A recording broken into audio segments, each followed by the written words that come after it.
Hey everybody, this is Rustin Rose with Metalholic Magazine and Metal Nation Radio. And with us tonight, Priya Panda of Diemonds. How are you doing? Hey, I'm pretty good. How are you doing? I am doing fantastic. I've had Never Wanna Die stuck in my head now for like a week, so thank you so much for that. Awesome. Congratulations on the new album. I think it's fantastic. Let's sort of go back a little bit, because you guys have really sort of progressed since In the Rough and even since Bad Pack. It's been a long 3 years since the Bad Pack album was released. A lot has happened in the interim. Can you sort of tell us about the journey to Never Wanna Die from what's been happening over the last few years? Since we put out the Bad Pack in 2012, we have been touring. We toured a lot in support of the record, and we just kind of took our time when it came to working on Never Wanna Die. We focused on the songwriting, and we waited till we had the opportunity to work with the producer that we were wanting to work with, Eric Black, and it kind of just unfolded as it did. We had a few ups and downs and some roadblocks over the last year or so kind of just it slowed down the process, but I think overall things just happened, I guess, the way they were meant to happen. So we're ready now, and the record's out, and we're really proud of it. So absolutely. And you guys got grant support from Canada on this record. You also ran a pledge campaign. What kind of impact did that have for the band and the record? Well, the grant, for example, is one of the things that took a long time to secure, just because you have to meet certain criteria in order to be eligible. And as you know, we're like an underground band. We do our own thing. So it just kind of took a lot of touring, basically getting our record out in front of as many people as possible, so that they took that record home in order for us to be eligible to apply for the grant. Just because we need to, you need to sell a certain amount to be able to get the grant. And when we finally achieved that amount, we applied for it. And it was pretty much like invaluable to us, because without it, we wouldn't have been able to work with a producer. We still wouldn't have been able to afford one. So we kind of wouldn't have been maybe able to progress as much as we were able to. With the help of Eric Ratz on this record, I think that he really helped us hone our sound and get us where we wanted to be. The pledge campaign was more of a pre-order within Canada only, and it just had some extra rewards and some perks, as well as you could just buy the album and kind of support us in order to help us get our record out. So right. It's only available in Canada, so it's kind of like our own thing in our home country for our diehard fans. Nice. Well, hopefully for the next album, the whole world will get a chance to get in on that. Yeah, I know. And you already mentioned Eric Ratz a couple of times. I was going to ask you about him. You said he helped you guys sort of hone what you were doing, but what did you take away after all is said and done? What did you take away from that experience of working with him? I think that one of the major things that we learned was just kind of like finding our own sound was a really important thing that we did in our time working with Eric. We kind of stepped away from, just emulating some of the sounds and the songs that we liked, that we knew, from our past, but rather writing our own songs that people in the future hopefully are going to know and love, and, just kind of have our own sound that sounds like Diamonds. And I'm not sure if we had done that with the Bad Pack. I think with Never Wanna Die, we are more along the lines of where we want to be as a band. Well, I was going to say, the band's sound has evolved with each record so far. Talk about Never Wanna Die from your perspective in terms of the sound and sort of where you're going and how the album feels to you. Well, I think that the record is really a lot more accessible as far as the music goes. I think if you like heavy music and you like rock and roll, you're going to dig the record. And as from my perspective of singing it, I enjoy singing it. It's like compared with our old songs, I can see a visual reaction when we perform them live. It the music excites people, and that excites us too to perform it. One of my favorite songs to sing on the record is Forever Untamed. So I'm looking forward to doing tons of shows with the record. So hopefully it takes us far and wide. Well, yeah, and that's a big deal. You know, if you feed off the crowd, they feed off of you. So they have to connect with the songs, and you have to be able to connect with what you're doing with them. So, and from what I've seen the videos on YouTube. You know, some of the stuff from the Kiss Cruise. Everybody's been very excited about all the stuff on the new record. So it all sounds good so far. Thank you. Now, this is Adam's first record with the band, and while he didn't get a chance to do any songwriting on this one, I don't believe, he brings sort of a unique background to the table for Diemonds. How did his presence impact the record? Well, I think Adam really brings the songs to life. He, like, on stage, he's a really badass bass player, and he's had tons of experience playing live in his past band, Fatality. So he's a great addition to the band musically, and I think he'll add a lot to the overall songwriting for the next record. So yeah, we're pleased to have him. He was touring with us before, doing merchandise and kind of helping us, being like a sixth hand on the road, and so he knew exactly what he was getting into. He's toured with us in some of our craziest, longest, worst tours in the middle of winter and stuff like that. So he knew, and so it's perfect. He's a great fit. Yeah, I was sort of wondering in listening to the album, you guys have various different backgrounds of what you're into. You know, there's the thrash background in there. There's the hardcore influences and everything that you guys have. Where did the passion come for sort of making this, you know, sort of a modernized version of the sleazy hair rock, you know, with a little bit of the punk attitude and everything? Because that didn't sort of seem to fit the background of everything I've read about you guys individually. Where did you guys find your passion for making this sort of subgenre of... Well, for me, I'm a huge like 80s hard rocker. I love hair metal. Like, you'll see me at all the Faster Pussycat concerts. I've seen Motley Crue and Vince Neil live like 26 times. Like, it's me, it's my band. Like, I started the band, so that's where our roots come from. But definitely, I mean, all the members in the band, though they're totally into it, they also have lots of other musical backgrounds. So I think our new record isn't necessarily all just rooted in my taste. I think everybody has brought a lot to the table. Like, you can definitely hear DK has his background in thrash and like heavier music from his soloing and his songwriting. And yes, CC's like I love punk and hardcore, and I think you can definitely hear that. And our drummer, Aiden's super into, he likes all kinds of like music with rhythm. So he likes like hip hop, he likes soul and funk, he likes like super driving heavy metal. So I think you can hear all that too in his drumming. I'm not sure. I think we've stepped pretty far away from just being, an 80s sleaze hard rock clone or whatever. I think that we grew a lot on this record. Absolutely, and you can really hear that, and we don't have time to talk about all the songs on the record, obviously. But a couple of my favorites include "Better Off Dead," because it's got so much attitude, and the one that you said that you love to play, "Forever Untamed," because it goes back and forth between that sweet groove on there and that driving thrash-like rhythm. It's sort of like thrash, but it's almost sort of like punkish too. Give us the story on those two. Well, "Better Off Dead" is a song that it kind of came out like really easily for the band.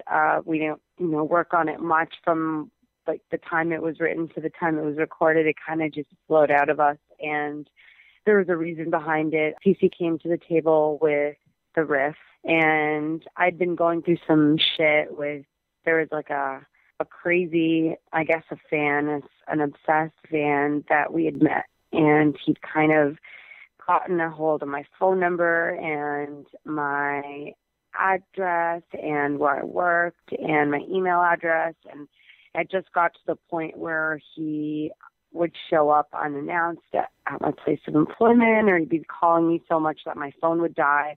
And it got to the point where I was drawing my blinds, and I just didn't know if he was watching me or he wasn't, or if I was imagining things. And I started getting to the point where his bullshit had kind of taken over my life, I guess. His mental problems had taken over my safety and my sanity. And so he brought that riff to the table, and the lyrics, like, I wrote them right on the spot right then and there.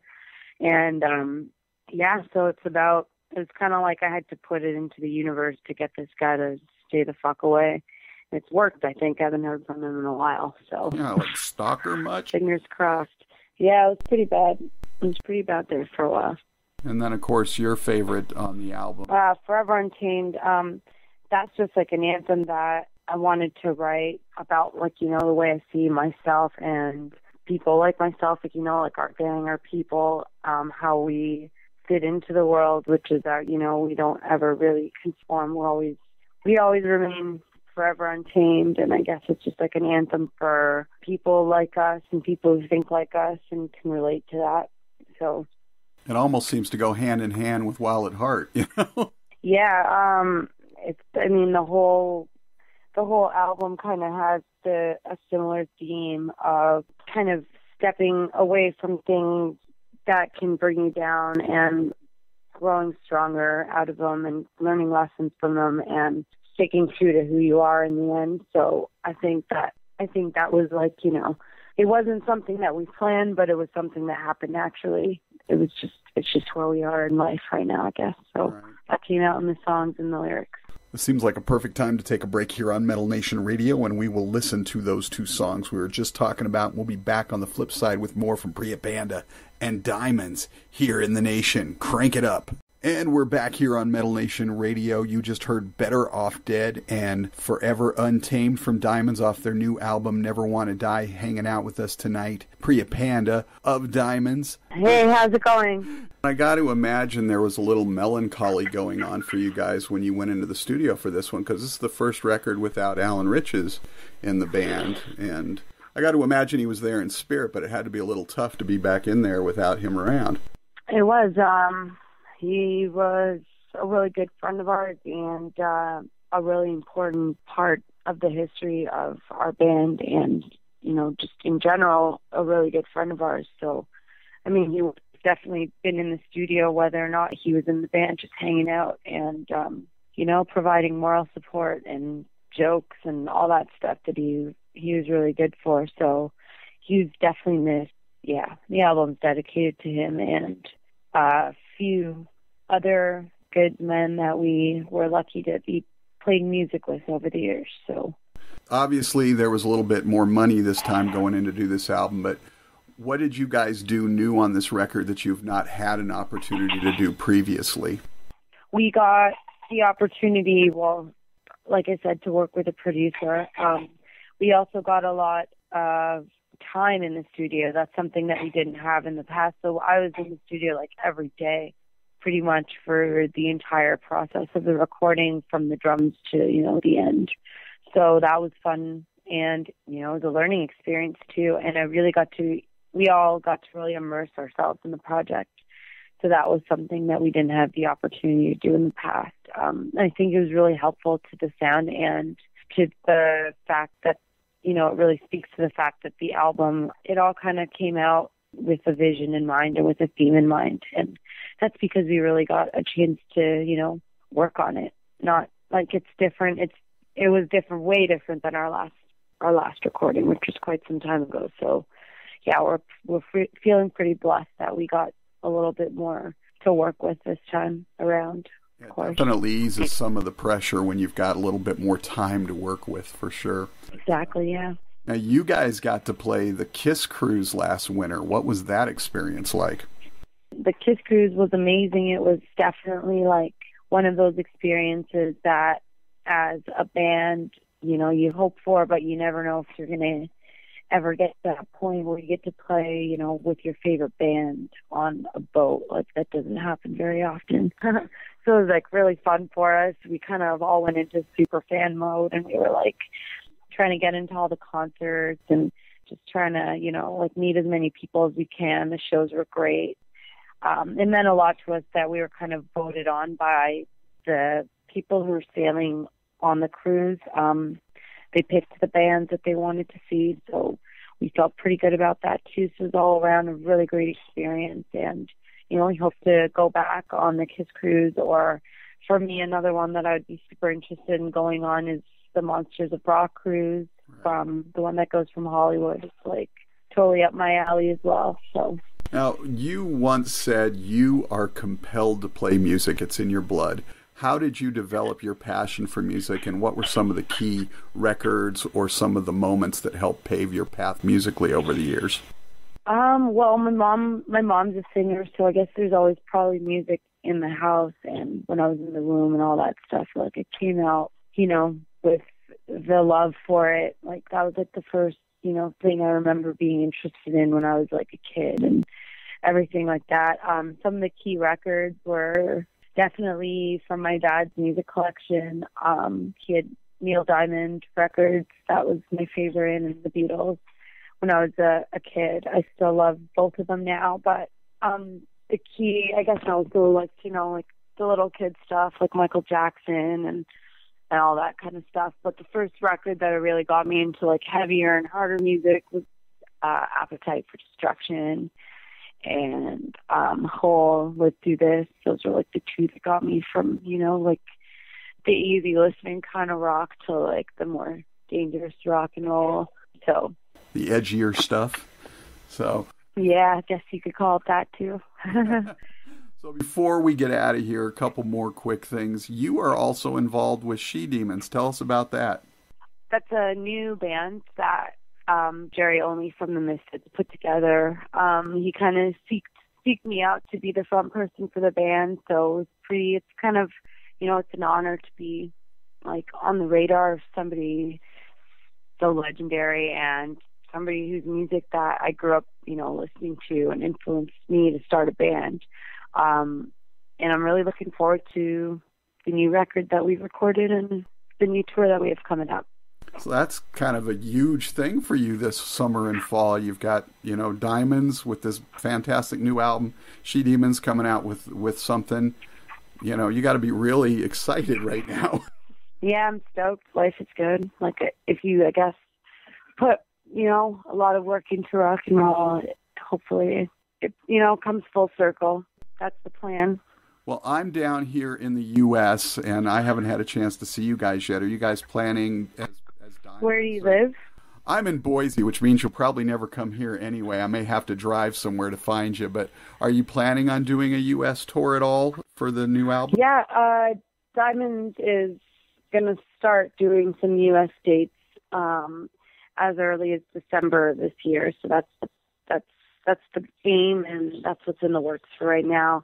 I don't know if Boise, Idaho is on the list, but it usually never is. We want to, hit every city and every town that we can. So it's definitely not ruled out.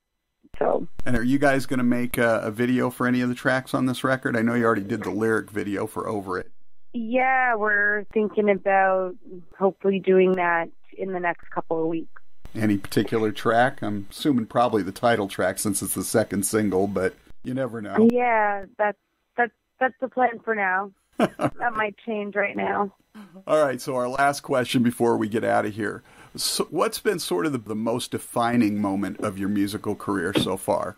The most defining moment of my musical career so far, I think putting out this record has been pretty important to me because we've been working towards it for a long time, and it kind of brought together a lot of the elements, and it kind of just brought together a lot of things that I've been working towards the whole way along while I've been doing Diemond, which is getting somebody to put out our record around the world. Napalm Records was the ones in this case, and we're really stoked to work with them. And it's just, we're really proud of the music, and we really want as many people as want to hear it. So we got all that stuff in line now, and I'm really proud of it. I think this record is, it takes us from version 2.0 to version 3.0 or whatever you want to say. So yeah, I think it's this album. Awesome. Priya, thank you so much for taking the time. The new album, Never Want to Die, out now. Fantastic record. As a matter of fact, before we head out the door here, what song should we play off the record to take us out? I think let's go with Over It. It's our current single, and I think it speaks volumes. Perfect. Over It. All right. Never Want to Die. Priya Panda, Diamonds. Thank you so much, and we will see you on the road. All right. Thank you, Rustin. Cheers.